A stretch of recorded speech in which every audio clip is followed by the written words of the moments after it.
Fala, meus amigos, tudo bom? Aqui é o professor Diego Cerqueira, estamos de volta com mais um vídeo aqui no canal e hoje eu quero trazer uma dica especial para quem vai fazer a prova da OAB. A prova da primeira fase, ela tem uma abordagem muito particular quando a gente pensa em direito constitucional. E aí é natural, eu recebo muitas mensagens dos alunos: poxa, Diego, constitucional é difícil, são assuntos complexos, temos muitos assuntos para serem estudados, e na verdade isso é uma mística, assim, até de certa forma os alunos acabam comentando sem conhecer antes esse processo de estudo da OAB. Obviamente que a gente tem conteúdo para ser estudado, é muito assunto, digamos assim, em todas as matérias, não vai ser diferente em direito constitucional para o direito penal, para o direito do trabalho. Mas na nossa disciplina, no nosso mundo, que é o direito constitucional, eu diria que tem 3 assuntos que são recorrentes, que se você dominar esses assuntos, conhecer bem esses assuntos, você tem condições de acertar algumas questões na hora da prova. O primeiro assunto, que é o assunto que mais cai na OAB, é o famoso artigo 5º da Constituição. O tema dos direitos individuais e coletivos, lá no contexto dos direitos fundamentais, ele é o assunto mais importante. E aqui eu incluo também os assuntos relacionados aos remédios constitucionais, aquelas ações, mandado de segurança, mandado de junção, habeas corpus, habeas data, ação popular. Então, na hora que você for realizar o seu processo de estudo para a OAB, você precisa ter uma atenção especial ao artigo 5º. Ah, professor, mas aí uma dica muito vazia, eu quero exemplos práticos. Quer ver um dispositivo que cai muito na prova da OAB? O artigo 5º, inciso 16, que trata do direito de reunião. É um tema recorrente em provas de primeira fase no exame de ordem. O direito de associação é um tema importante, inclusive é um tema que você vai precisar saber se for fazer a prova da segunda fase. Quer ver um outro dispositivo que eu destaco aqui e que eu acho que a gente precisa ligar um alerta pela novidade? A gente tem o tema da proteção dos dados pessoais, que foi inserido no contexto de uma emenda constitucional recente, e agora nós temos, de certa forma, a constitucionalização dessa proteção dos dados pessoais. Então, é um tema que pode aparecer numa prova da OAB. Eu destaco também, ainda no estudo, chamado Direito à Informação. Está lá no artigo 5º, inciso 33, e aí, na hora que você for realizar a leitura desse dispositivo, estudar esse tema, estude combinado com o direito de petição, que está logo abaixo no inciso 34, direito à informação, informações públicas de interesse geral.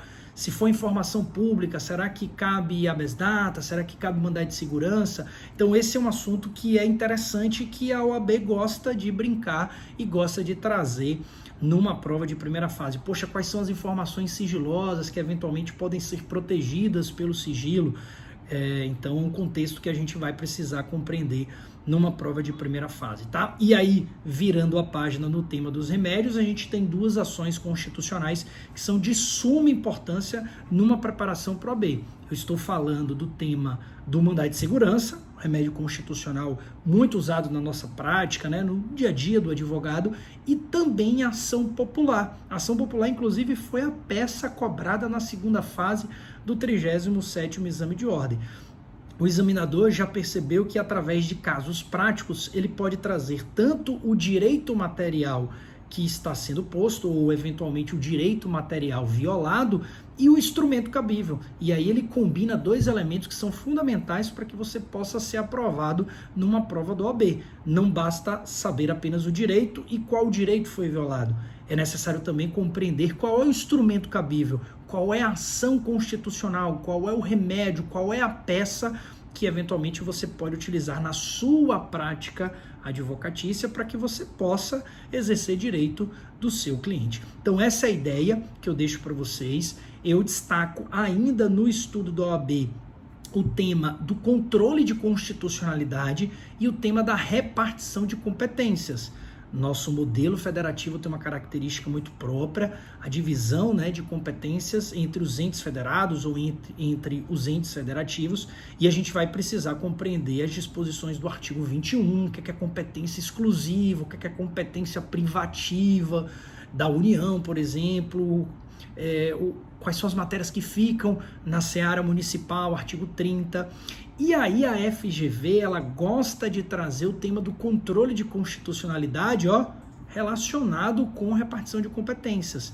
até porque se um determinado estado legisla sobre um assunto e não é de sua competência legislar sobre essa matéria, nós temos uma inconstitucionalidade formal e aí nasce um instrumento, uma ação de controle para que possa ser preservado o texto constitucional. Então, na hora de realizar um estudo numa prova do OAB, acho que vale a observância do tema da repartição de competências e entender o tema do controle de constitucionalidade. Você não vai precisar dominar o controle. Ah, Diego, eu tenho medo do controle. Não, você não vai precisar dominar, saber em profundidade a teoria do controle, mas as ações de controle abstrato, ADI, ADO, ADC, ADPF, pelo menos os pilares, você vai precisar entender quando é que cabe um ADI, quando é que cabe um ADO, quando cabe um ADC ou até mesmo um ADPF, para a partir dessas hipóteses de cabimento relacionar o aspecto processual com o tema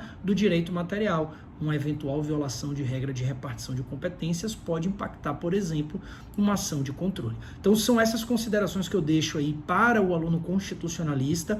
Isso é muito importante para que você possa ter um bom desempenho aí numa prova, né, de exame de ordem. Eu digo isso na primeira e reflete essas orientações numa prova de segunda fase.